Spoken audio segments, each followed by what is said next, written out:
اور پھر گزارش کروں گا آپ حضرات سے کہ بتصدق چہردہ معصومین سلام اللہ علیہم اجمعین، بتصدق شہدائے کربلا و اسیران کربلا، ایک سورہ فاتحہ مہر جہاں مرحومہ بنت مرزا عابد علی بیگ۔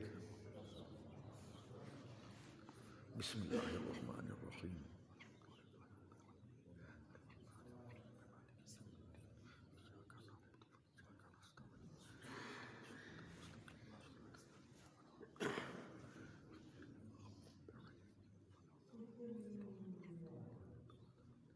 بسم اللہ الرحمن الرحیم۔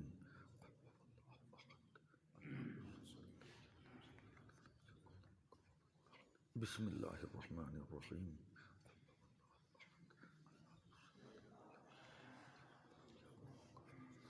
بسم اللہ الرحمن الرحیم۔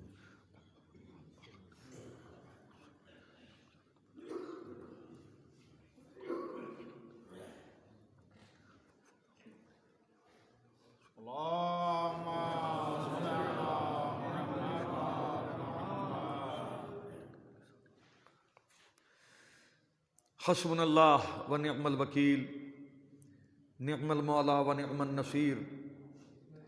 اعوذ باللہ من الشیطان اللعین الرجیم، اعوذ باللہ من النار ومن غضب الجبار ومن شر الکفار، العزۃ للہ الواحد القہار۔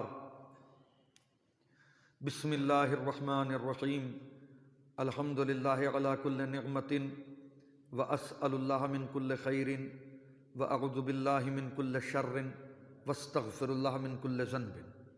الصلاۃ والسلام وتحیۃ والاکرام علی سید اسلم ما فی الوجود، سر اللہ فی کل موجود ونقطۃ دائرۃ الوجود، صاحب لواء الحمد والمقام المحمود، الخاتم لما سبق والفاتح لمن غلق، المعلن الحق بالحق، ابی القاسم محمد وآلہ الطیبین الطاہرین المنتجبین المنتخبین المظلومین، ولعنۃ اللہ علی اعدائہم وغاصب حقوقہم ومنکر فضائلہم ومنکر سخاوتہم ومنکر شجاعتہم ومنکر ولایتہم ومنکر عطشہم اجمعین۔ اللہم خص انت اول ظالم باللعن منی وابدأ بہ اولا ثم الثانی والثالث والرابع۔ اللہم لعن یزید خامسا ولعن عبید اللہ بن زیاد وابن مرجانة وعمر بن سعد وشمرا وآل ابی سفیان وآل زیاد وآل مروان الى یوم القیامہ۔ لعن اللہ بنی امیۃ قاطبۃ۔ اللہم لعن اعداء آل محمد من الاولین والآخرین۔ اللہم لعن الجبت والطاغوت۔ اللہم لعن الجبت والطاغوت۔ اللہم لعن الجبت والطاغوت۔ لعن اللہ امتا قتلتک ولعن اللہ امتا ظلمتک ولعن اللہ امتا سمعت بذلک فرضیت بہ۔ اما بعد فقد قال رسول اللہ صلی اللہ علیہ وآلہ وسلم: من بکا علی مصاب الحسین او تذکر او جلس فی مجلس او خدم اہل العزا کأنہ زارنی علی العرش 40 مرتن مع علی۔ صلوات پڑھیں محمد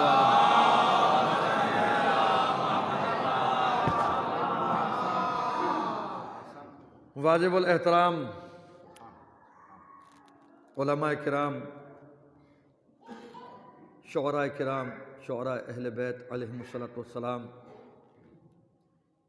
اور عزاداران سید الشہداء،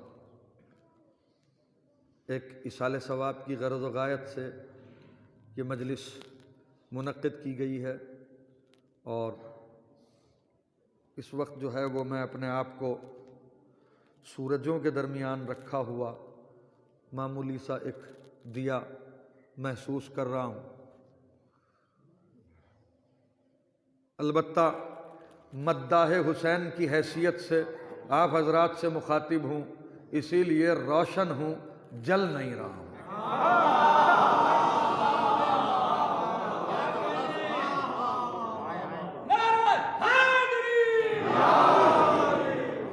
میرے مولا آپ کو سلامت رکھیں، جناب سیدہ کونین سلامت رکھیں، یہ ایک مومنہ کے ایصال ثواب کی غرض سے یہ مجلس منعقد کی گئی ہے۔ مقصد مجلس یہ ہے کہ ہم آل محمد علیہ السلام کا ذکر کریں، حسین علیہ السلام کی عظمت بیان کریں، ائمہ اطہار علیہ السلام کی عظمت کا بیان ہو۔ تو جو بیان کرنے کا ثواب ہے اور آپ حضرات سنیں جو سننے کا ثواب ہے، وہ چہاردہ معصومین علیہ السلام کے صدقے میں مرحومہ کے نامہ اعمال میں درج ہو جائے۔ اسی طرح مصائب آل محمد پڑھیں، اور مصائب آل محمد پڑھنے کے بعد جو پڑھنے کا ثواب ہے، اور پھر جو مصائب سن کے رونے کا ثواب ہے اور آنکھ سے آنسو جاری ہونے کا جو ثواب ہے، وہ بھی چہاردہ معصومین سلام اللہ علیہ مجمعین کے صدقے میں مرحومہ کے نامہ اعمال میں درج ہو۔ تیسری چیز یہ کہ معصومین علیہ السلام کی لسان وحی ترجمان سے صادر ہونے والے کلمات کسی مومن کے مومنہ کے دل کے اوپر جو ہے وہ اثر انداز ہو جائیں اور اس کی زندگی میں مثبت انقلاب پیدا ہو، تو اس کا جو ثواب ہے وہ بھی مرحومہ کے نامہ اعمال میں درج ہو۔ اور وہ ہے کتنی عظیم ترین چیز، بس اسی ذیل میں مجھے آپ حضرات کے سامنے گفتگو کرنا ہے کہ عنوان مجلس کا وہ یہی ہے کہ کسی بھی صورت جو ہے وہ معصومین علیہ ایک صلوات پڑھیے محمد و آل محمد پر بھائی جازے قبلہ، ایک بلند آواز سے صلوات پڑھ دیجئے محمد و آل محمد پر۔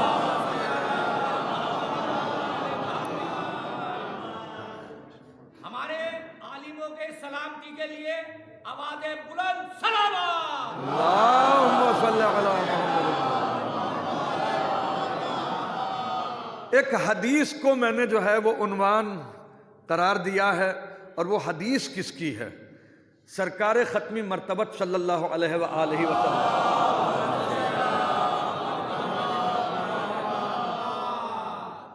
قبلہ یہ ایک عجیب بات ہے کہ جس لسان وحی ترجمان سے یہ حدیث صادر ہو رہی ہے، بات سمجھنے بات سننے سے پہلے یہ بات سمجھی جائے ضروری ہے کہ بات کہنے والے کا معیار کیا ہے۔ اس لیے کہ جب تک کہ بات کہنے والے کے معیار کا اندازہ نہ ہو، بات کی اہمیت کا اندازہ نہیں کیا جا سکتا۔ مثلا یہ کرونا پیریڈ چل رہا ہے، میں کسی اچھے خاصے آدمی کا ہاتھ پکڑ کے یہ کہوں کہ جناب آپ تو کرونا کے مرض میں مبتلا ہو چکے ہیں، تو ہو سکتا ہے کہ وہ مجھ سے جو ہے وہ مجادلے کرنے کے لیے جو ہے وہ آمادہ ہو جائے۔ کہا کہ بھائی آپ کا کیا تعلق ہے ڈاکٹری سے، آپ کا کیا تعلق ہے حکمت سے، آپ مجلس پڑھیے اور اپنا جائیے یہاں سے۔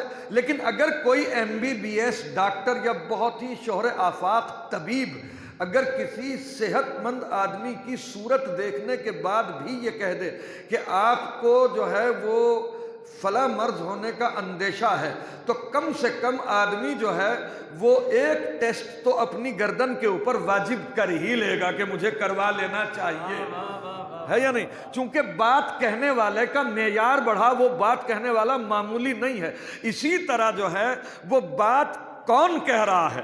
بات کہنے والا ہے باعث تخلیق کائنات۔ کیا کہہ رہا ہوں آپ کے سامنے؟ بات کہنے والا ہے باعث تخلیق کائنات، بات کہنے والا ہے وہ کہ جسے کفار اور مشرکین نے بھی صادق اور امین کہا نہیں، مانا۔ صلوات پڑھیے محمد و آل محمد پر۔ قبلہ کہنا اور ہے، ماننا اور ہے، یعنی جسے کفار اور مشرکین بھی جو ہے وہ صادق اور امین مان رہے ہیں۔ بات کہنے والا وہ ہے، توجہ، کہ جس نے حدیث کو حدیث کہا، قرآن کو قرآن کہا۔ بات کہنے والا وہ ہے میرے عزیزو کہ جس کی اہمیت کا کوئی اندازہ نہیں لگایا جا سکتا، جس کی عظمت کو کوئی بیان نہیں کر سکتا، جو ایمرجنسی میں اور جھٹکے میں نبی نہیں بنایا گیا۔ کیا کہہ رہا ہوں آپ کے سامنے؟ ایمرجنسی میں جو ہے وہ نبی نہیں بنایا گیا کہ کوئی آیا اور اس نے آنے کے بعد اس کا آپریشن کرنے کے بعد جو ہے وہ باقاعدہ ایک کفر کا نقطہ اس کے دل سے نکال کے پھر جو ہے وہ اسے جوڑ دیا ہو اور پھر اس کے بعد اسے خبر دی ہو کہ آپ نبی بن گئے ہیں۔ معاذ اللہ اعوذ باللہ، یہ سرکار دو عالم کی توہین ہے اس طرح ان کا تعارف کرانا۔ توجہ، بلکہ نبی وہ ہے، بات کہنے والا وہ ہے کہ جس نے باقاعدگی سے اس بات کا اعلان کیا ہے کہ کنت نبیا آدم و بین الماء والطین، میں اس وقت بھی نبی تھا جب وجود آدم آب و گل کے درمیان خمیر کی منزلیں طے کر رہا تھا، میں اس وقت بھی نبی تھا جب نوح کی کشتی متلاطم تھی، میں اس وقت بھی نبی تھا جب موسیٰ جو ہے دریائے نیل پار کر رہے تھے، عیسیٰ چوتھے آسمان پہ اٹھائے جا رہے تھے، ابراہیم آگ میں پھینکے جا رہے تھے۔ میرے عزیزوں، جو افضل مرسلین ہے، جو خاتم النبیین ہے، جو نور اول ہے، جو مخلوق اول ہے، جو پیغمبر اکرم ہے، جو ہادی عالم ہے، جو کائنات کا رہبر ہے، جو حیات گستر ہے، جو زندگی پرور ہے، جو خدیجہ کا شوہر ہے، جو فاطمہ کا پدر ہے، جو مالک الدہر ہے، جو آثار حیات کا مالک ہے، وہ رسول مقبول صلی اللہ علیہ وآلہ وسلم کہ جس کی لسان وحی ترجمان پہ نہیں، جس کے نطق کے اوپر وحی الہی کا پہرا ہے۔ میرے عزیزوں، کہ میرا حبیب تو نطق ہی نہیں کرتا جب تک کہ وحی الہی نہ ہو۔ اب میرے سرکار، میرے سامنے علماء کرام موجود ہیں، میں تو چھوٹے چھوٹے بچوں کا ذاکر ہوں، میری کیا بساط اور میری کیا حیثیت کہ میں آپ کے علم میں اضافے کا سبب بن سکوں، لیکن میں ذرا سا نطق کا ترجمہ آپ کی خدمت میں پیش کرنے کی سعادت حاصل کر رہا ہوں۔ ہو سکتا ہے کہ آپ کو بہت پسند آئے، مجھے امید ہے۔ نطق کسے کہتے ہیں؟ نطق کا مطلب یہ نہیں ہے کہ میں کلام کروں، کلام اور ہے، نطق اور ہے۔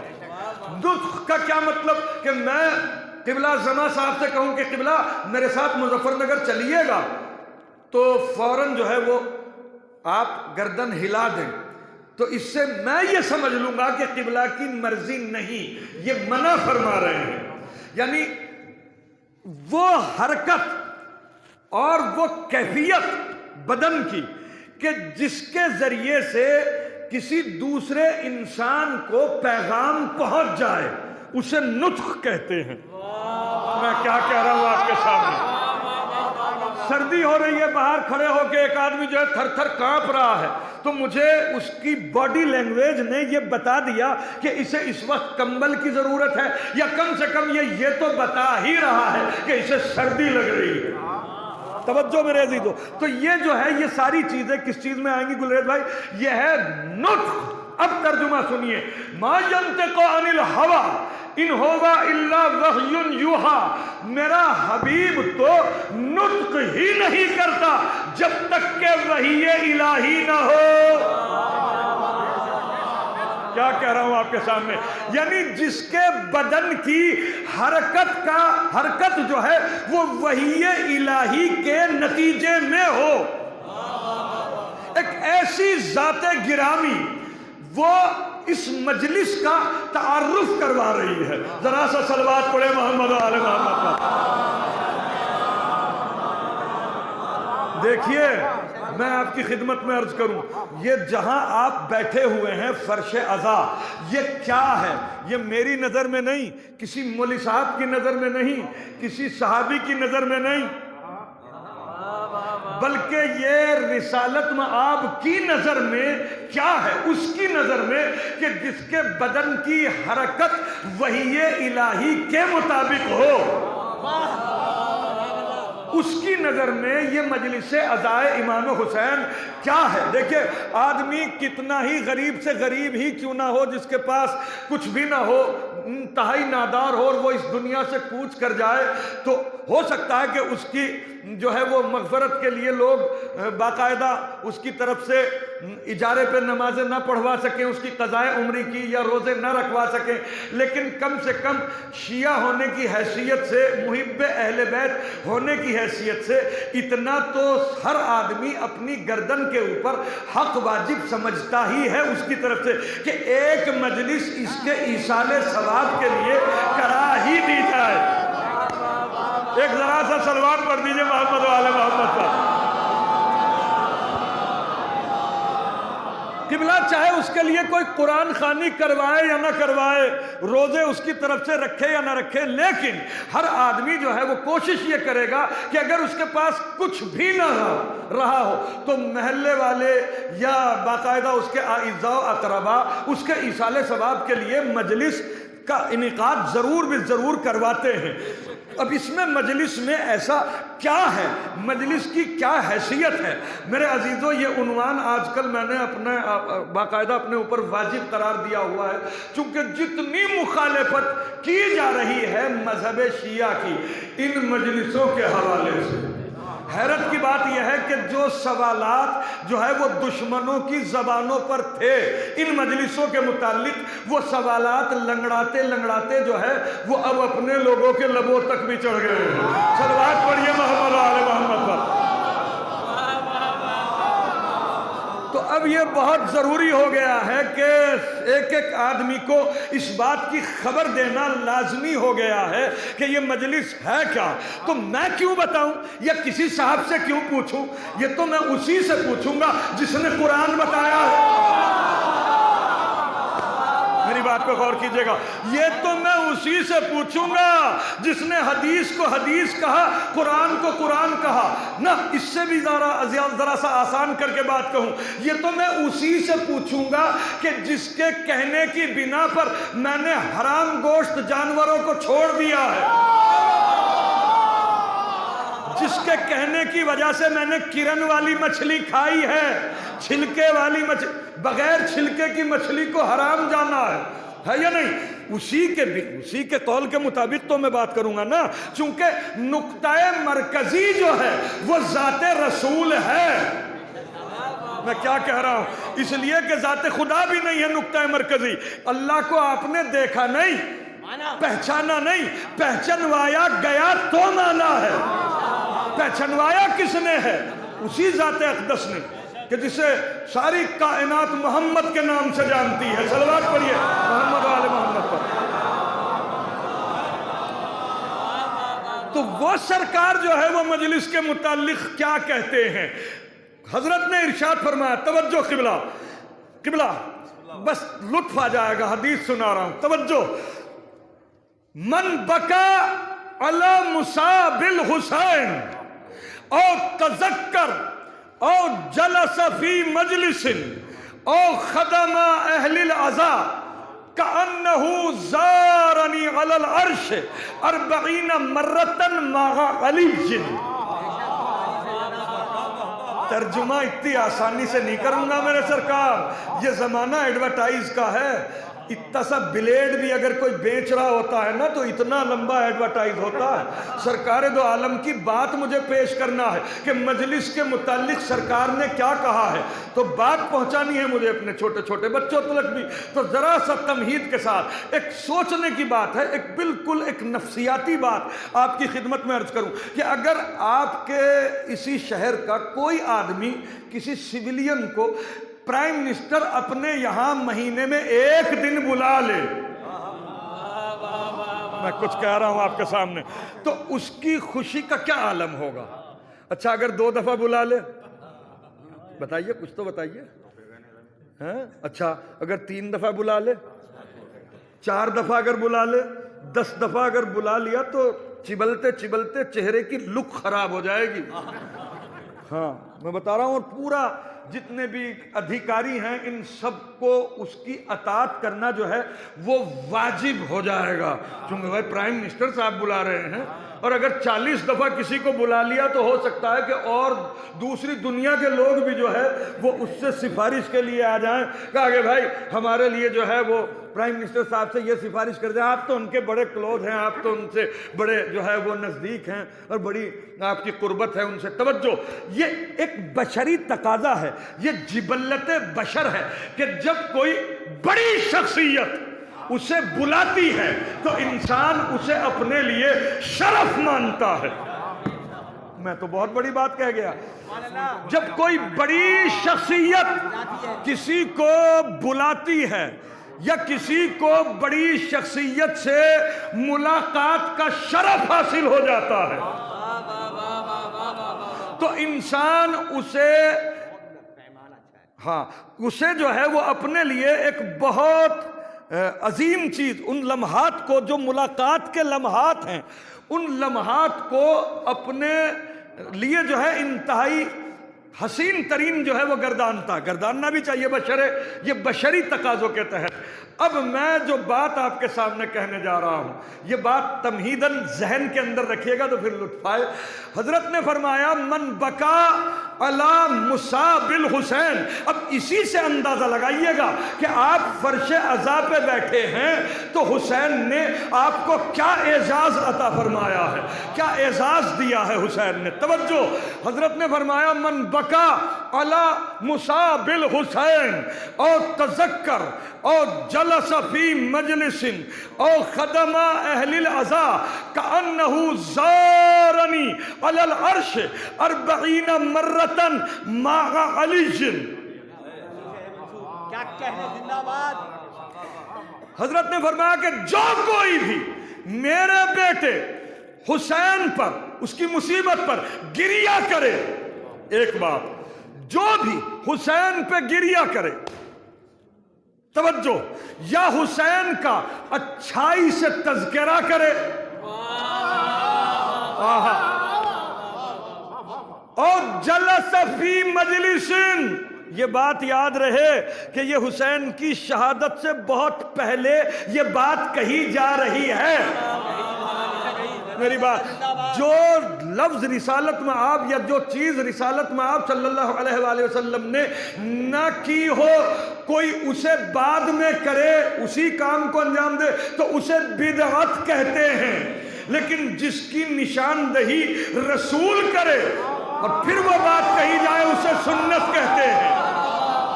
بہت بڑے سوال کا جواب دیا ہے میں نے، توجہ۔ اور جلس فی مجلس، یا کوئی حسین کا اچھائی سے تذکرہ کرے یا حسین کی مجلس میں آ کے بیٹھے یا حسین کے عزاداروں کی خدمت کرے، تبرک بانٹے، کھانا کھلائے، پانی پلائے، جس کے کچھ بھی بس میں نہ ہو وہ عزاداروں کی جوتیاں سیدھی کر کے رکھے، اور جلس مجلس اور خدم اہل العزا، جس نے ان چاروں کاموں میں سے کوئی ایک کام بھی انجام دیا، توجہ، اور پھر توجہ، جس نے ان چاروں کاموں میں سے، یعنی حسین پہ رویا ہو، یا حسین کا اچھائی سے تذکرہ کیا ہو، یا حسین کی مجلس میں آ کے بیٹھا ہو جیسے آپ بیٹھے ہوئے ہیں اس وقت، توجہ، یا حسین کے عزاداروں کی خدمت کی ہو، یا حسین کا اچھائی سے تذکرہ کیا ہو، ان چار کاموں میں سے جس نے بھی جب بھی کوئی ایک کام بھی اگر انجام دیا، كأنه زارنی علی العرش 40 مرتن مع علی، تو گویا اس نے عرش پہ آنے کے بعد مجھ رسول سے اس وقت ملاقات کی کہ جب میں علی کے ساتھ ہوں۔ کیا سنایا میں نے آپ کے سامنے؟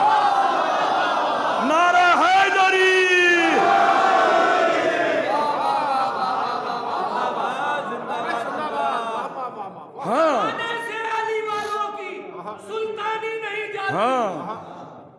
اسی سبب سے منافق کی پریشانی نہیں جاتی، علی کے دشمنوں کی آپ پر دیکھ لو محسن، جب مرتے ہیں تو شکل پہچانی نہیں۔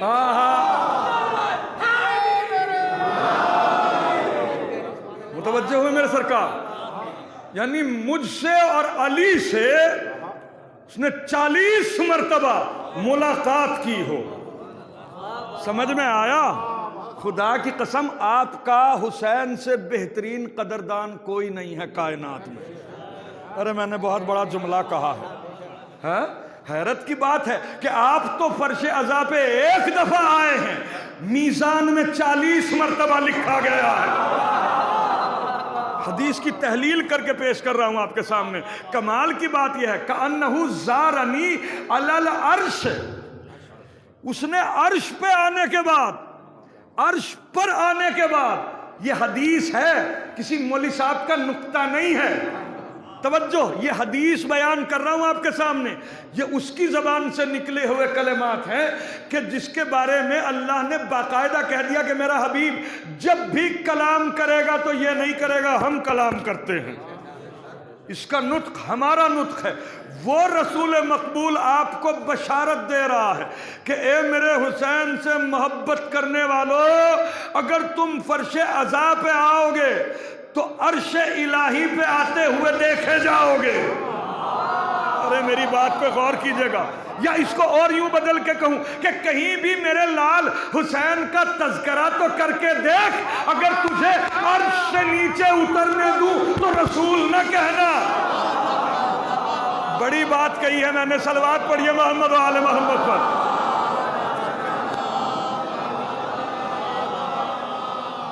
ہاں یعنی نتیجہ کیا نکلا کہ اللہ کو عرش سے کم، حسین کے ذکر کے لیے عرش سے کم منبر ہی پسند نہیں۔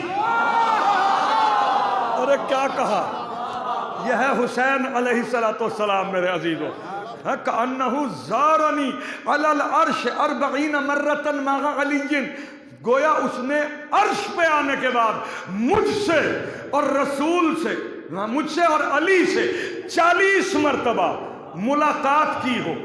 ذرا سا پھر ایک اتنا سا پردہ ہٹا رہا ہوں، ایک مومن، حدیث ہے، ایک مومن اگر کسی دوسرے مومن سے ملاقات کرے، یہ سرکار نے فرمایا ہے کہ اگر ایک مومن کسی دوسرے مومن سے ملاقات کرے، ہے نا، اگر یہ جو ہے وہ آپ یہ ماسک ہٹا لیجئے، انشاءاللہ یہاں جناب سیدہ آتی ہیں، کرونا نہیں آتا یہاں، صلوات پڑھیے محمد و آل محمد، ذرا سا چہرہ دکھا دیجئے میرے سرکار، بابا دے بلند صلوات پڑھیے محمد و آل محمد۔ چلو اگر کوئی پریشانی ہے تو بات الگ ہے، ذرا سا اور بہتر صلوات پڑھ دیجئے محمد۔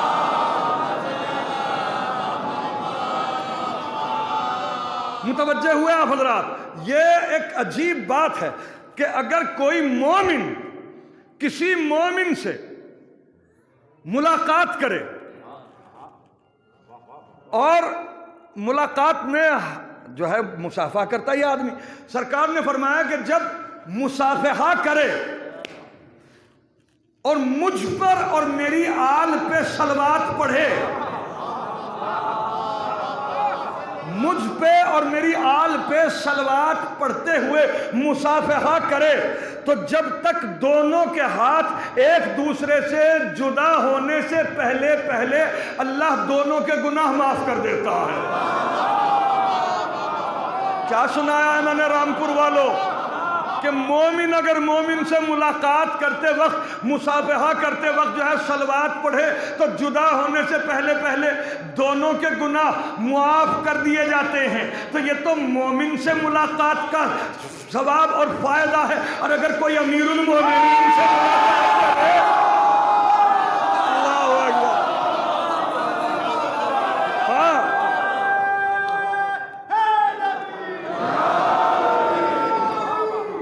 ہے نا بھائی، اگر کوئی امیر المومنین سے ملاقات کرے اور ایک دفعہ نہ کرے، 40 دفعہ کرے، ہاں پھر یہ کیسے ممکن ہے کہ وہ اس کے گناہ جو ہے وہ معاف نہ ہو؟ ہاں اور بالکل کیسے؟ اللہ اکبر، یعنی مومن سے ملاقات پہ تو دونوں کے گناہ معاف ہو جائیں، امیر المومنین سے ایک دفعہ نہیں، ایک دفعہ تو مجلس میں آپ آئے ہیں، کیا عشق ہے اللہ کو حسین سے، اللہ اکبر، کہ آتے تو آپ ایک دفعہ ہیں مجلس میں، وہ میزان میں 40 مرتبہ لکھتا ہے، 40 مرتبہ ملاقات، اللہ اکبر، 40 مرتبہ رسول مقبول سے ملاقات، اللہ اکبر۔ یہ ہے مجلس عزائے سید الشہداء، یہ ہے مجلس امام حسین، ہاں کہ اللہ نے اپنے عرش کو فرش بنا دیا عزاداروں کے لیے، حسین کے عزاداروں کے لیے۔ دیکھیے ایک ہوتا ہے منظر، ایک ہوتا ہے پس منظر۔ یہ میں نے یہ جو یہاں فرش بچھایا گیا آپ تشریف لائے، فرش پہ بیٹھے، یہ ہے منظر، پس منظر اس کا جو ہے الحمدللہ ہمارے یہاں ایک سب سے بڑی بات اور اسپیشلٹی ہماری یہ ہے، اور عزاداران سید الشہداء کی اسپیشلٹی یہ ہے، اور مجلس کا مقصد ہی یہ ہے کہ دنیا دیکھتی ہے صرف منظر، عزادار بتاتا ہے پس منظر۔ میں نے بہت بڑی بات کہی ہے، صلوات پڑھیے باواجہ بلند محمد و آل محمد پر۔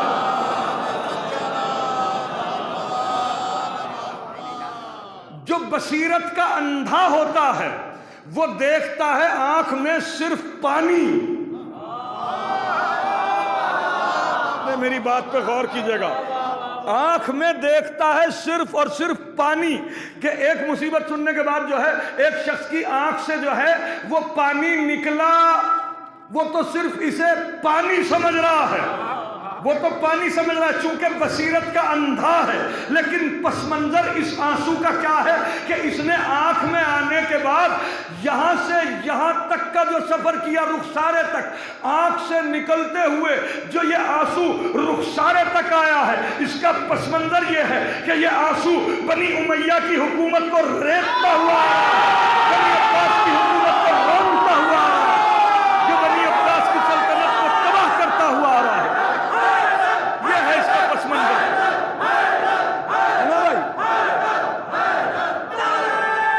بلند آواز سے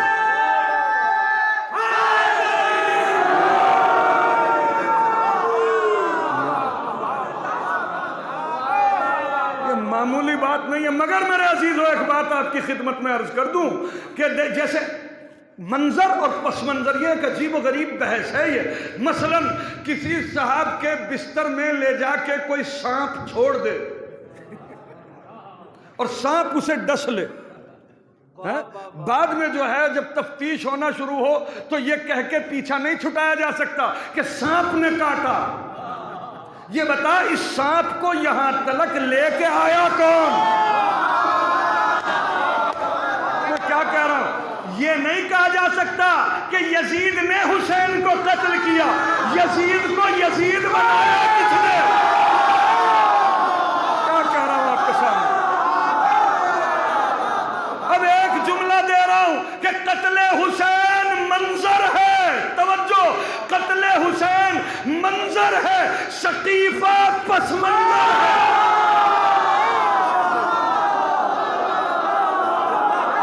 یہ ادھر والوں کی دعا قبول نہیں ہوتی کیا یار؟ ہاتھ اٹھا کے سبحان اللہ کہہ دیا کرو، صلوات پڑھو محمد و آل محمد پر۔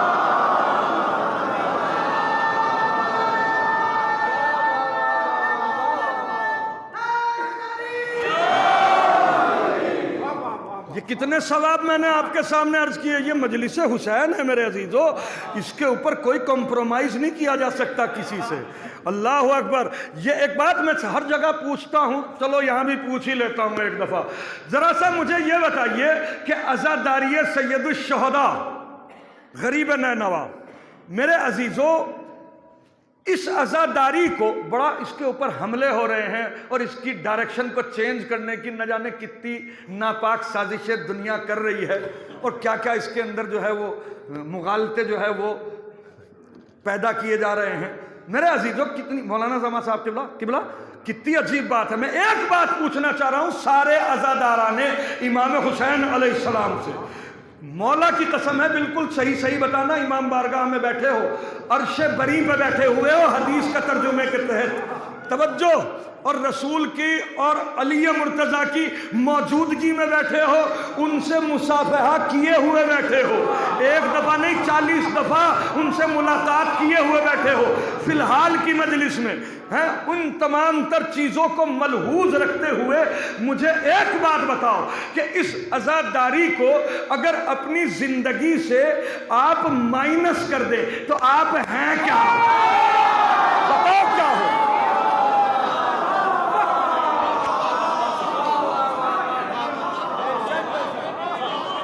کیا ہو؟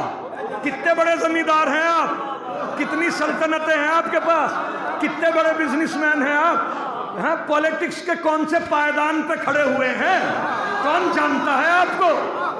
اگر عزاداری کو اپنی زندگی سے گلریز بھائی مائنس کر کے اگر دیکھنے لگو نا اپنے آپ کو تو سوکشم درشی سے بھی ڈھونڈے نہیں جاؤ گے. ہاں مائکروسکوپ بھی تلاش نہیں کرے گا آپ کو. لیکن کمال کی بات یہ ہے کہ جب آپ فرش عزا پہ ہو تو پھر پوری کائنات مل کے آپ کو چھپا نہیں سکتی. اس لیے کہ یہ مجلس عزائے حسین ہے, یہ معجزہ ہے, مجلس معجزہ ہے. اور معجزہ اسے کہتے ہیں جو عقل کو عاجز کر دے, جو عقل میں نہ آ سکے. یہ اتنا بڑا جملہ کہہ رہا ہوں کہ جس کی اتنی موٹی عقل بھی ہوگی تو اس میں بھی بالکل فٹ آئے گا یہ جملہ. توجہ, یہ عزاداری معجزہ ہے. معجزہ کسے کہتے ہیں؟ کہ جو عقل کو عاجز کر دے, جو عقل میں نہ آ سکے. کیا یہ تعجب کی بات نہیں کہ دنیا کی ہر قوم مال خرچ کرتی ہے ہنسنے کے لیے, ہم دولتیں لٹاتے ہیں رونے کے لیے. کہہ رہا ہوں آپ کے ساتھ,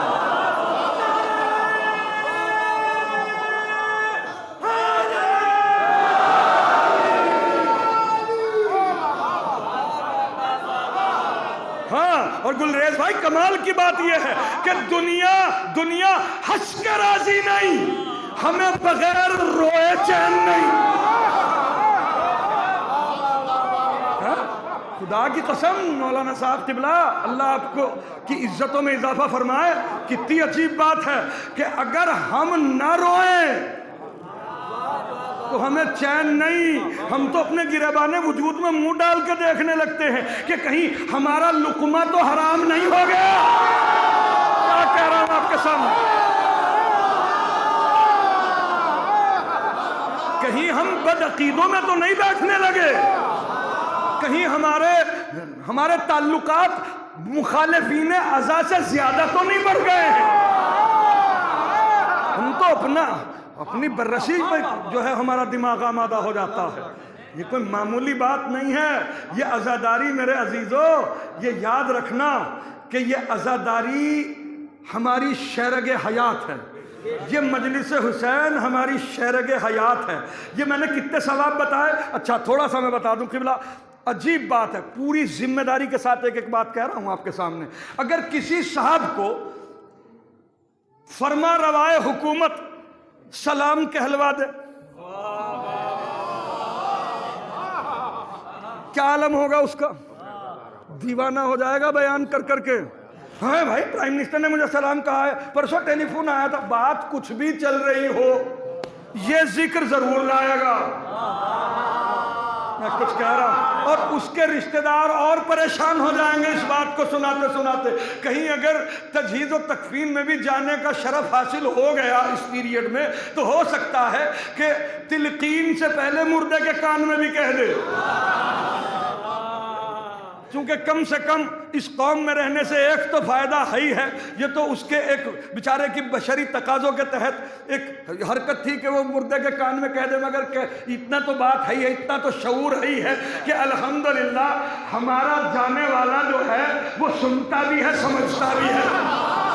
یہ میری بات سمجھے آپ حضرات. یہ الحمدللہ دیکھیے ہمارے یہاں جو ہے نا وہ نامہ اعمال کا دروازہ جو ہے وہ بند نہیں ہوتا. میں کچھ کہہ رہا ہوں آپ کے سامنے. تن و تنہا یہی ایک مذہب ایسا ہے, یہی دین ایسا ہے اثنا عشری, کہ یہی فرقہ ایسا ہے کہ جہاں اعمال کا دروازہ بند نہیں ہوتا.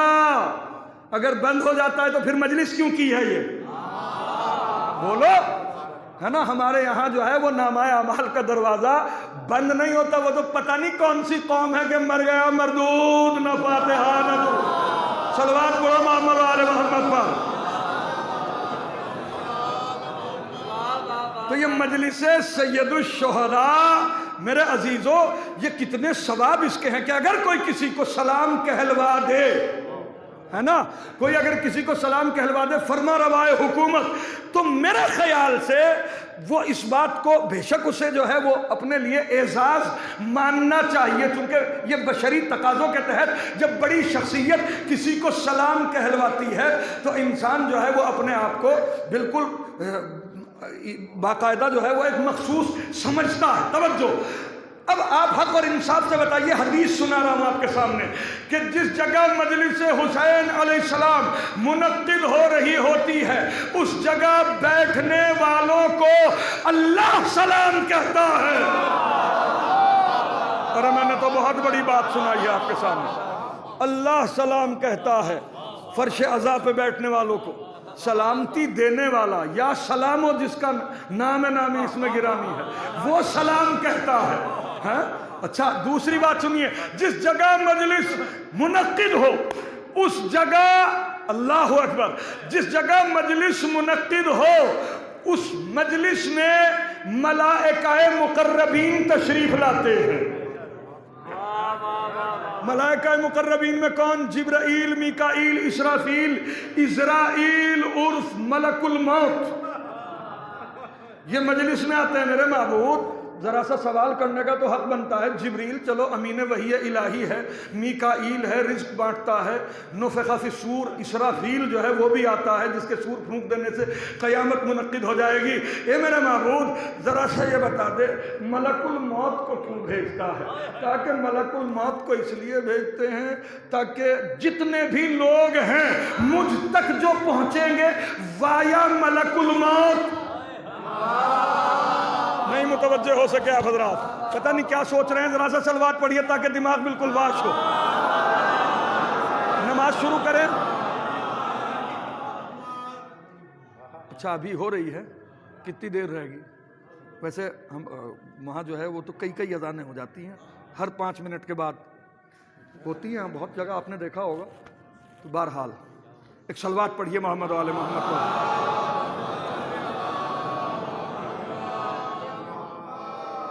ویسے ایک آپ کی خدمت میں ایک بات عرض کریں کہ اس میں حوالہ جو ہے وہ زیادہ تر یہی پیش کیا جاتا ہے کہ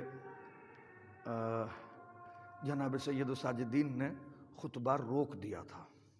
جی ہے نا، خطبہ روک دیا تھا. اسی مناسبت سے آدمی جو ہے وہ اس میں دلیل پیش کرتا ہے. وہی میں بتا رہا ہوں آپ کے سامنے، دلیل پیش کیا کرتے ہیں کہ بھائی کیونکہ بلا یہی بات ہے نا کہ جناب سید ساجدین علیہ السلام نے خطبہ روک دیا تھا جب یزید ملعون نے اذان کہلوائی تھی. اذان کہلوانے والا کون؟ یزید ملعون ہے نا. خطبہ روکا کس نے؟ جناب سید سجاد نے. اب میں ذرا سا دست ادب جوڑ کے یہ بات پوچھنا چاہ رہا ہوں سارے مسلمانوں سے کہ یہ بتاؤ اذان شروع کہاں سے ہوتی ہے؟ بتائیے کہاں سے شروع ہوتی ہے؟ اللہ اکبر سے شروع ہوتی ہے نا. قبلہ یہی بات ہے نا، حضور یہی بات ہے نا. ختم کہاں ہوتی ہے؟ لا الہ الا اللہ پہ.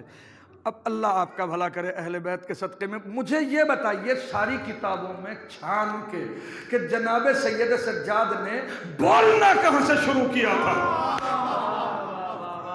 جب مؤذن اشہد ان محمد الرسول اللہ پہ پہنچا، اذان کا بالکل وسط تھا یا نہیں؟ سامنے کی دلیل دے رہا ہوں، صلوات پڑھیے محمد آل محمد پر. کیا کہہ رہا ہوں قبلہ؟ سوچئے گا اس بات کو باقاعدہ. یعنی بالکل وسط اذان میں جناب سید سجاد نے بولنا شروع کیا. کیا کہا تھا کہ یہ بتا یہ تیرے جد ہے یا میرے جد ہے؟ مسئلہ کیا تھا؟ تعارف معصومین کا. صلوات پڑھیے محمد آل محمد پر. ذرا سا بات آئے گی نکل کے. یہ بتائیے مجھے پڑھنا کتنی دیر ہے بھائی؟ کتنی دیر پڑھوں؟ نہیں یہ بتائیے کہ سننا کتنی دیر ہے آپ کو؟ چلو میرے مولا سلامت رکھے. باواد بلند صلوات پڑھیے محمد و آل محمد پر. کرنا اب نہیں پوچھوں.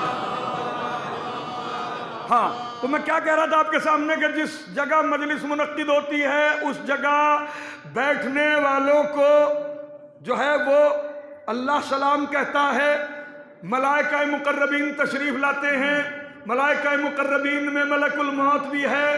سوال یہ ہے کہ ملک الموت کو کیوں بھیجتا ہے؟ جتنے لوگ ہیں وہ سب کے سب وایا ملک الموت ہی اللہ تک پہنچیں گے. سب کی روح قبض کرنے کے لیے ملک الموت آئے گا تو اے پروردگار کیوں بھیجتا ہے؟ شاید اس میں یہ احتمال ہو، توجہ، کہ ملک الموت کو اس لیے بھیجتا ہوں کہ ایک ایک آنے والے کے چہرے کے اوپر نظر رکھے۔ کیا نظر رکھے؟ کہ کون مجلس کو سیاست سمجھ کے آیا ہے، کون عبادت سمجھ کے آیا۔ آنے والے کا مقصد کیا ہے؟ متوجہ ہوئے آپ حضرات؟ یہ مجلس عزائے امام حسین میرے عزیزو، اسے جب بھی ظاہری آنکھوں سے دیکھو گے سمجھ میں نہیں آئے گی۔ جب بھی ظاہری آنکھوں سے دیکھو گے مجلس سمجھ میں نہیں آئے گی۔ اسے دیکھنے کے لیے دل کی آنکھوں کا روشن ہونا بہت ضروری ہے۔ دل کی آنکھیں جو روشن ہوتی ہیں وہ علی کی محبت ہی سے ہوتی ہے۔ متوجہ ہوا ہے حضرات؟ تو یہ مجلس سید الشہداء، اس کا اتنا بڑا ثواب ہے کیوں؟ جس جگہ مجلس ہوتی ہے وہ جگہ خانہ کعبہ کا درجہ رکھتی ہے۔ اللہ اکبر، حدیث ہے یہ، خصائص الحسینیہ میں شیخ جعفر شوستری نے لکھا ہے، اس کو حوالہ بھی دے دیا آپ کو میں نے، کہ جس جگہ مجلس ہوتی ہے وہ جگہ خانہ کعبہ کا درجہ رکھتی ہے۔ اس جگہ کا طواف خانہ کعبہ کے طواف کے برابر ہے۔ پھر ایک سوال پیدا ہوتا ہے میرے سرکار کہ یہ اتنے ثواب کیوں دیے گئے ہیں مجلس میں؟ کہ وہ جگہ خانہ کعبہ کا درجہ رکھتی ہے، وہاں جو ہے اللہ وہاں بیٹھنے والوں کو سلام کہتا ہے، اور بس وہاں ملائکہ مقربین تشریف لاتے ہیں۔ وہ جس جگہ مجلس ہوتی ہے وہ جگہ قبہ حسینی کا درجہ رکھتی ہے۔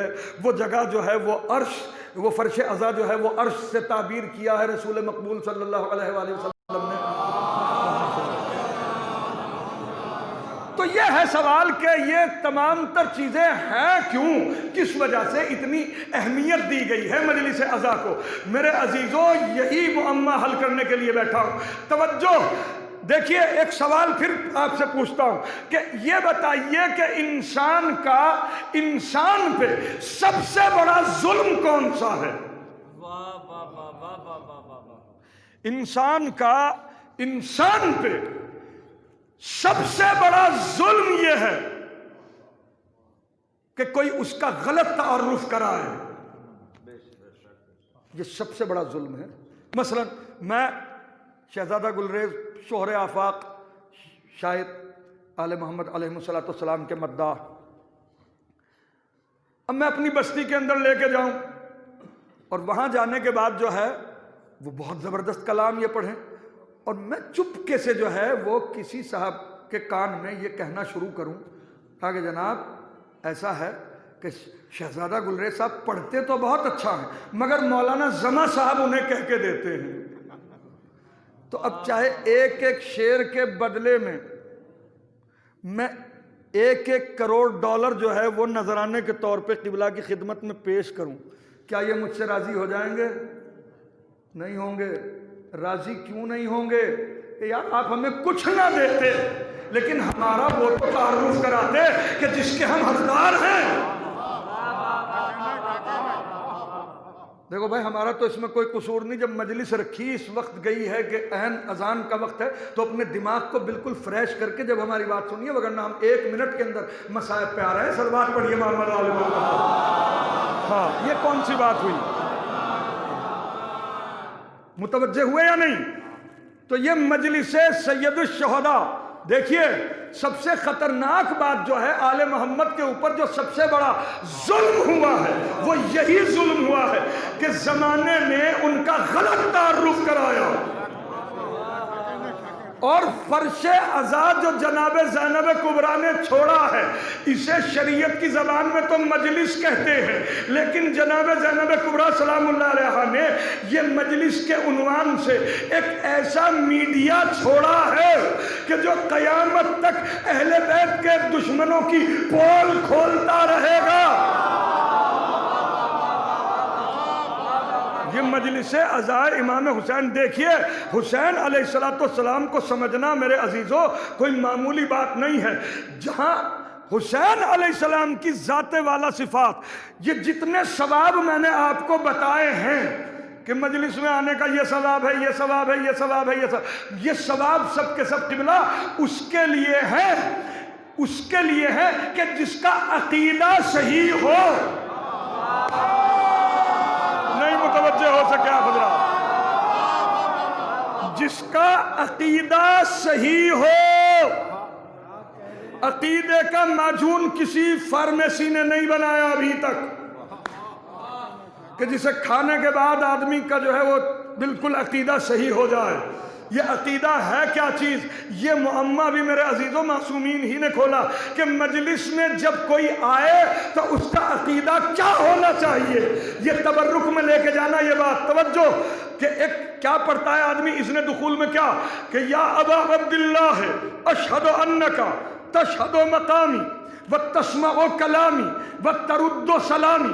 اے میرے مولا حسین، اے میرے آقا حسین، ایک کربلا کے ابر گوہر بار حسین، ایک جن سے آبرو کے خریدار حسین، اے سورما دلیر جیالے حسین، اے فاطمہ زہرا کی گود کے پالے حسین، اے میر ارض حسین، اے صدر سماوات حسین، اے بادشاہ کشور آیات حسین، اے میزبان لشکر آفات حسین، اے کچکلہ مورث کونین حسین، اے وارث عبادت ثقلین حسین، اے مصب حیات کی تفسیر حسین، اے مدعی آیہ تطہیر حسین، اے دست ذوالجلال کی شمشیر حسین، اے سب کچھ کھو کے پھر کچھ بھی نہ کھونے والے حسین،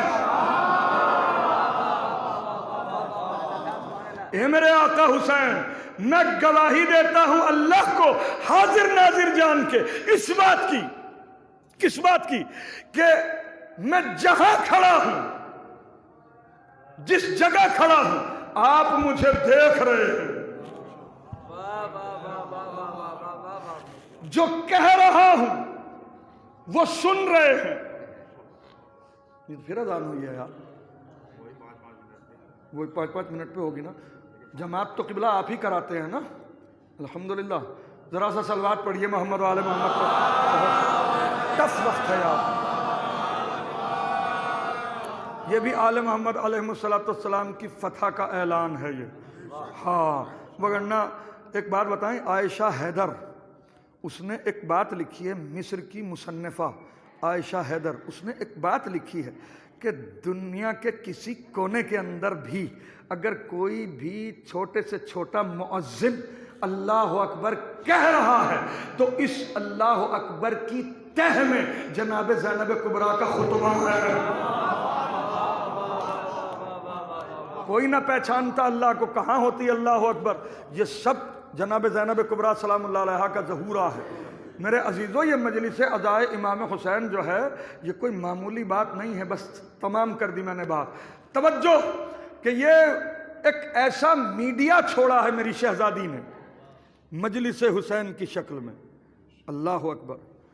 سوچنے کی بات ہے، فکر کرنے کی بات ہے کہ اگر کسی ایک صاحب کے اندر 4-5، کسی نارمل آدمی کے اندر 4-5 جو ہے وہ اچھی صفتیں ہوں، صرف 5-6 اچھی صفتیں، تو میرے خیال سے اس کا ڈھونڈے سے بھی مخالف دکھائی نہیں دے گا۔ کون کون سی؟ کہ بہترین خوبصورت ہو ایک صفت، سخی ہو دوسری صفت، کہ نہ کسی سے لینے کی غرض سے ادھار بھی دے دے، دوسری صفت ہوئی۔ تیسری صفت کون سی؟ کہ مہمان نواز ہو کہ اگر 500 لوگ بھی آ گئے تو ہاتھ دھلوا دے کھانے کے وقت، تیسری صفت۔ چوتھی صفت وفادار ہو۔ پانچویں صفت کون سی؟ کہ نہ کسی کی برائی کرتا ہو نہ سنتا ہو۔ یہ 4 5 6 7 صفتیں اگر کسی ایک نارمل آدمی کے اندر بھی ہوئی تو کوئی دنیا کے اندر جو ہے وہ اس کا مخالف نہیں ملے گا آپ کو۔ اگر کسی نے اس کی مخالفت کرنے کی بد پرہیزی کر بھی لی تو میرے خیال سے کتنی زبانیں جو ہے وہ اس کی طرفداری میں بولیں گی، کہا کہ یار کیا بات کر رہے ہو تم، ایسے شخص کی مخالفت کر رہے ہو، اس کی برائیاں کر رہے ہو کہ جب تمہاری والدہ ماجدہ علیل تھیں تو اسی نے 20,000 روپے دیے تھے تمہیں۔ تب جا کے تو تم نے اپنی ماں کا علاج کرایا، کتنی دفعہ تمہیں اس کے دسترخوان پہ بیٹھے ہوئے دیکھا، یہی بات کہے گا یا نہیں میرے عزیزوں؟ یعنی حیرت کی تو بات یہ ہے میرے عزیزوں کہ ایک عام آدمی کے اندر اگر صرف 4-5 صفتیں جو ہے وہ اچھی ہو تو زمانہ اس کی طرفداری میں بول پڑے۔ جو اللہ کی صفات کا مظہر ہو حسین، ذرا سا بیدار ہو کے بیٹھیے یار، بالکل مونڈ ہی خراب ہو گیا۔ صلوات پڑھیے محمد و آل محمد پر۔ متوجہ ہوئے آپ حضرات؟ یعنی جو اللہ کی صفات کا مظہر ہو، جو ذات میں محمد ہو، صفات میں احمد ہو، درجات میں علی ہو۔ جملہ صرف کر کے دیکھ رہا ہوں کہ کیا بات ہے، اسی سے اندازہ لگاؤں گا کہ مجھے کیا پڑھنا ہے۔ توجہ میرے عزیزو، جو ذات میں محمد، صفات میں احمد، اللہ اکبر، درجات میں علی ہو، اور تنہائیوں میں اپنی ماں کی طرح معصوم ہو، وہ حسین ابن علی۔ ہاں کیا بگاڑا تھا زمانے کا حسین ابن علی نے؟ جو اللہ کی صفات کا مظہر ہو، یہ ساری دنیا جو ہے وہ اس کی مخالفت پہ کیوں آمادہ ہوئی؟ پھر سوال ہے یہ، کیوں آمادہ ہوئی کہ پوری دنیا ایک طرف، حسین اور ان کا مختصر سا لشکر ایک طرف؟ یہ ایسا کیا وبال آیا ہے دنیا کے اندر میرے عزیزو؟ یہ ہے کس چیز کا اثر؟ توجہ، یہ ہے فیک میڈیا کا اثر، یہ ہے گودی میڈیا۔ دنیا گودی میڈیا کے سائیڈ ایفیکٹ کو قبلہ آج ڈسکس کر رہی ہے ٹیلی ویژن پر۔ ہم 1400 سال سے جھیل رہے ہیں اسے۔ کیا کہہ رہا ہوں آپ کے سامنے؟ اور ہم پہ جو ظلم ہوا ہے، ہم پہ جو ظلم ہوا ہے نا، وہ اسی کے ذریعے سے ہوا ہے۔ اس لیے کہ جو جس تعارف کے آل محمد علیہ السلام حقدار تھے، ان کا وہ تعارف نہ کرایا گیا، بلکہ حسین ابن علی کے لیے کیا پروپیگنڈا کیا گیا، کہا کہ یہ تو باغی ہیں، یہ تو دشمن اسلام ہیں، یہ تو دشمن قرآن ہیں۔ اور جگہ جگہ جو ہے وہ ایک ایک کے کان میں یہی کنوینسنگ کی گئی لگاتار، اور لوگ جو ہے وہ جڑتے چلے گئے۔ حیرت کی بات یہ ہے کہ 28 رجب کو حسین ابن علی نے مدینہ چھوڑا ہے نا، اور پہنچے کب ہیں کربلا؟ 2 محرم کو۔ یہ 5 مہینے حسین رہے کہاں؟ توجہ، اگر نارمل طریقے سے سفر کرتے تو 10 دن میں کربلا پہنچ جاتے۔ اے میرے مولا، اس میں راز کیا ہے؟ کہا کہ راز اس میں یہ ہے کہ میں موت کو ڈیلے نہیں کر رہا ہوں، اس لیے کہ جس کا بھتیجا جو ہے وہ موت کا ذائقہ شہد سے زیادہ شیریں بتائے، اسے حسین کہتے ہیں۔ میں موت کو ڈیلے نہیں کر رہا ہوں۔ پھر میرے مولا راز کیا ہے اس کے اندر؟ کہا کہ میں یزید کو مہلت دے رہا ہوں تاکہ 1400 سال کے بعد بھی اگر کوئی یزید کا بے پیسے کا وکیل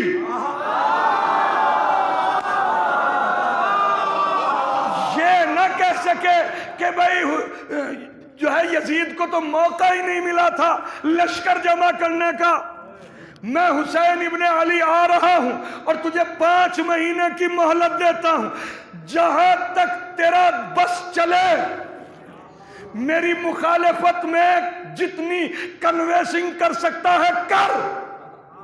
میں حسین ابن علی آ رہا ہوں۔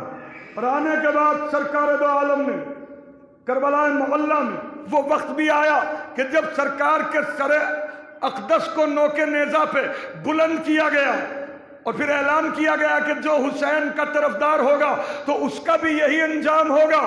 تو حسین ابن علی علیہ السلام نے کہا اسی لمحے کا تو مجھے انتظار تھا۔ بس جیسے ہی حسین نے سورہ کہف کی تلاوت کی، یزید ہار گیا۔ کیا کہہ رہا ہوں آپ کے سامنے؟ یزید ہار گیا، لوگوں کے ذہنوں کے اندر انقلاب پیدا ہو گیا کہ یزید جو ہمیں لایا تھا وہ تو یہ کہہ کے لایا تھا کہ ہماری جنگ جو ہے باغی سے ہے، یعنی دشمن خدا سے ہے، دشمن قرآن سے ہے۔ یہ کیسا دشمن قرآن ہے کہ جس کا سر نوک نیزہ سے قرآن پڑھ رہا ہے؟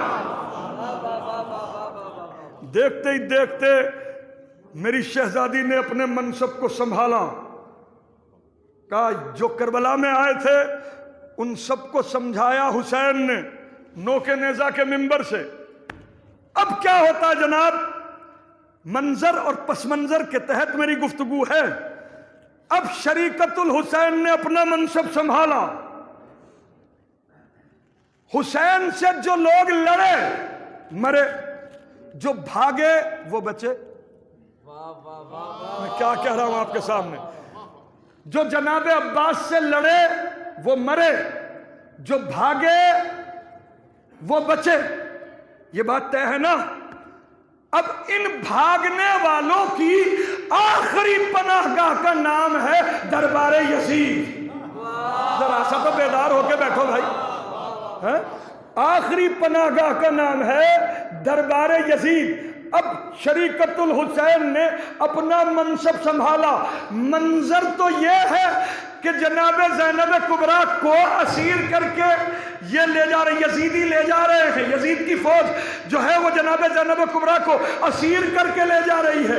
یہ ہے منظر، لیکن اگر پس منظر دیکھو تو یہ جناب زینب کبریٰ پورے لشکر یزید کو جو بھاگا ہوا ہے اس کی آخری پناہ گاہ تک قتل کرنے کے لیے بیوی گرفتار کر کے لے جا رہی ہیں۔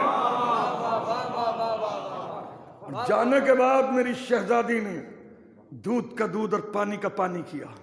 وہاں یزید ملعون نے باقاعدہ سرکاری طور پہ اعلان کیے کہ ہم نے فتح کی ہے، لہذا جشن منانے کے لیے آؤ۔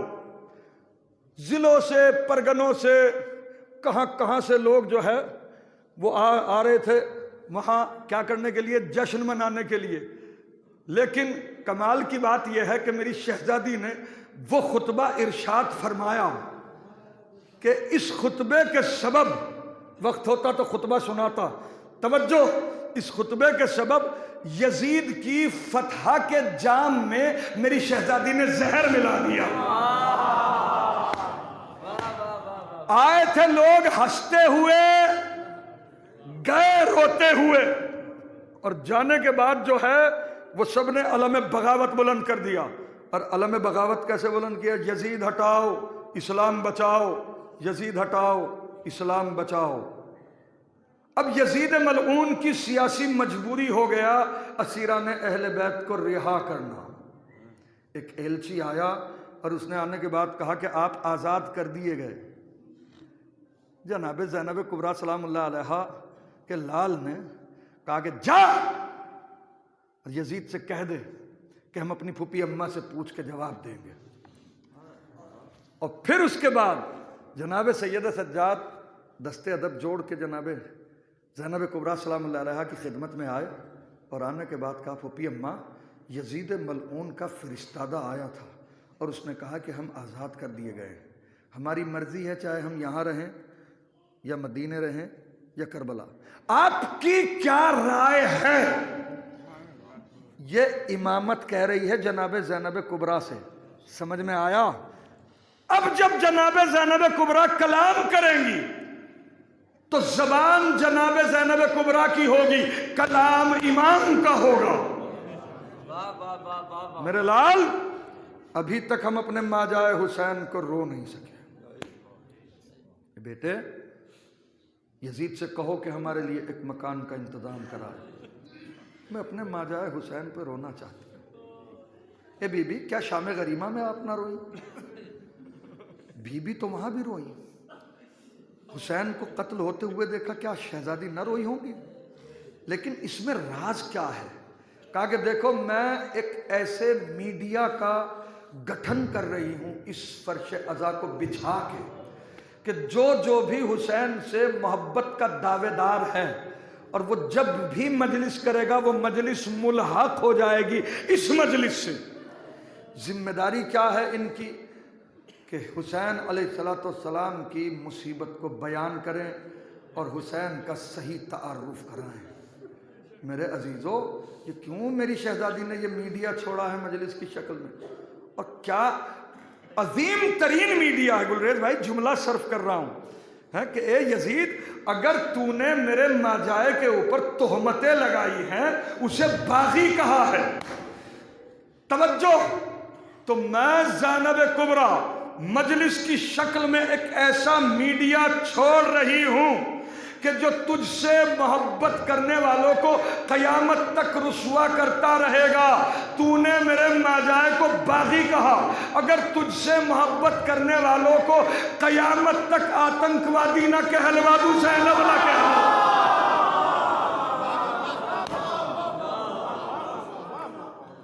میرے عزیزو، یہ مجلس عزائے سید الشہداء، ہم نے دیکھا قبلہ، ابھی میں نے بی بی کا نام لیا، آپ کی آنکھیں جو ہے وہ چھلک گئی، رو دیے لوگ۔ اللہ اکبر۔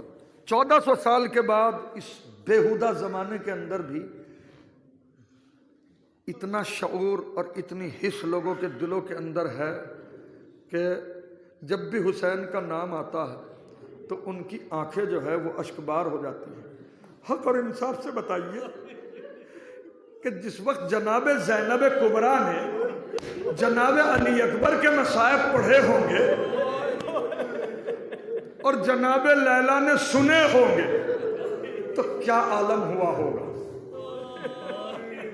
اللہ اکبر، کوئی تصور نہیں کر سکتا میرے عزیزوں۔ جس وقت جناب سید الساجدین علیہ السلام نے حسین کی شہادت جناب زینب کبریٰ سلام اللہ علیہا سے سنی ہوگی تو خون کے آنسو رونے والے کی کیا کیفیت ہوئی ہوگی، نہ کوئی اس کا اندازہ لگا سکتا ہے، نہ کوئی سوچ سکتا ہے۔ ایام عزائے فاطمی گزرے ہیں نا میرے عزیزوں، اور ایک مومنہ کے ایصال ثواب کی مجلس ہے۔ ذرا سا میں 2 لفظ بی بی سلام اللہ علیہا کی مصیبت کے لیے کہہ دوں کہ یہ جو جملہ ہے نا، صبت علیہ مصائب لو انہا صبت علی الایام سرنا لیا لیا، کہ اے بابا، آپ کے بعد وہ مصیبتیں پڑی کہ اگر روشن دنوں پہ پڑتی تو سیاہ رات میں تبدیل ہو جاتے۔ کتنا عجیب و غریب جملہ ہے۔ کربلا میں جتنے بھی ہیں میرے عزیزوں جس کے اوپر ظلم ہوا ہے، اس تمام تر ظلم کی دھمک جناب سیدہ ہی کے تو قلب نازنین کے اوپر گئی ہے، اس لیے کہ علی اکبر ابن حسین ابن فاطمہ، یہی ہے نا، علی اصغر ابن حسین ابن فاطمہ، قاسم ابن حسن ابن فاطمہ، یہ سب کے سب جتنے بھی درد ہیں یہ سب کے سب جناب فاطمہ زہرا سلام اللہ علیہا ہی کے تو دل میں ہے۔ میرے عزیزوں، بی بی سلام اللہ علیہا نے کیا بات کہی ہے، قبر رسول کی مٹی کو اپنی مٹھیوں میں بھر کے اپنے کلیجے سے لگا کے بنت رسول اللہ کہتی ہے کہ بابا کاش کہ میرے آنسوؤں کے ساتھ میری روح بھی نکل جائے۔ اے بابا، ایک آنے والا ملعون آیا، تاریخ میں اس کا نام ابن خطاب ہے، عمر ابن الخطاب ہے، کہ ایک آنے والا آیا اور اس نے مجھے اتنی مہلت نہ دی کہ میں دروازے سے ہٹ جاتی۔ ارے اس نے مجھے دیوار اور در کے درمیان ایسے نچوڑ دیا کہ جیسے پھل کو 2 چیزوں کے درمیان رکھ کے نچوڑ دیتے ہیں۔ ارے میری شہزادی سلام اللہ علیہا جب گری تو ایک آواز تھی کہ اے فضا میری مدد کے لیے آ، اے فضا میں تجھے اسی مدد کے لیے پکار رہی ہوں کہ جس مدد کے لیے ایک بیوی دوسری بیوی کو آواز دیتی ہے۔ ارے روزانہ کا دستور تھا جناب فاطمہ زہرا سلام اللہ علیہا اپنے ٹوٹے ہوئے پہلو کے اوپر ہاتھ رکھ کے آہستہ آہستہ دیوار کا سہارا لے کے باقاعدہ جو ہے وہ آتی تھی اور عیناً اسی جگہ کہ جہاں پہلو کے اوپر دروازہ گرایا گیا تھا اسی جگہ بیٹھ کے گریا کرتی تھی۔ ارے جناب زینب کبریٰ نے پوچھا کہ اے اماں، میں نے بارہا دیکھا ہے آپ کو کہ آپ اسی جگہ بیٹھ کے گریا فرماتی ہیں، راز کیا ہے؟ ارے جناب فاطمہ نے تڑپ کے کہا، اے پارائے جگر زینب، اس جگہ سے مجھے میرے محسن کی خوشبو آتی ہے، اس جس جگہ سے مجھے میرے محسن کی خوشبو آتی ہے، اور پھر اپنے آپ کو دلاسا دے کے بی بی کہتی ہے میرے لال محسن، اے میرے بیٹے محسن، ارے تو دنیا میں آنے سے پہلے شہید ہو گیا، اگر تو دنیا میں آ جاتا تو تیری ماں کا سینہ اتنا زخمی ہے کہ تجھے دودھ نہ پلا پاتی۔ اللہ لعنت اللہ ہے سیعلم الذین ای منقلب۔ پروردگار ہماری اس مختصر سی مجلس کو قبول فرما۔ معبود تجھے حسین کی آبرو کا واسطہ ہمیں حسین کے غم میں کھلی آنکھوں سے تڑپ تڑپ کے رونے رلانے کی توفیق عطا فرما۔ معبود تجھے حسین کے حق کا واسطہ جو مومنین پریشان حال ہیں ان سب کی پریشانی ہو۔ معبود تجھے حسین کے حق کا واسطہ، معبود جناب سید الساجدین علیہ السلام کی آبرو کا واسطہ، میرے معبود ہمیں حسین کے غم میں کھلی آنکھوں سے تڑپ تڑپ کے رونے رلانے کی توفیق عطا فرما۔ معبود علماء اعلام کا سایہ ہمارے سروں کو برقرار رکھ۔ معبود تجھے حسین کی آبرو کا واسطہ منتقم خون حسین حضرت ولی عصر جل اللہ تعالیٰ فرجہ شریف کے ظہور میں تعجیل فرما، تاکہ حضرت کا ظہور ہو دل مومنین کے مسرور ہوں۔ آپ حضرات سے گزارش ہے کہ ایک مرتبہ سورۃ الحمد اور 3 مرتبہ سورۃ توحید مرحومہ کے لیے، اور جن کا کوئی فاتحہ پڑھنے والا نہیں ان سب کو بھی اس میں شامل فرما لیجیے۔ بسم اللہ الرحمن الرحیم۔ مرحومہ مہر جہاں بنت عابد علی بیگ۔ بسم اللہ الرحمن الرحیم۔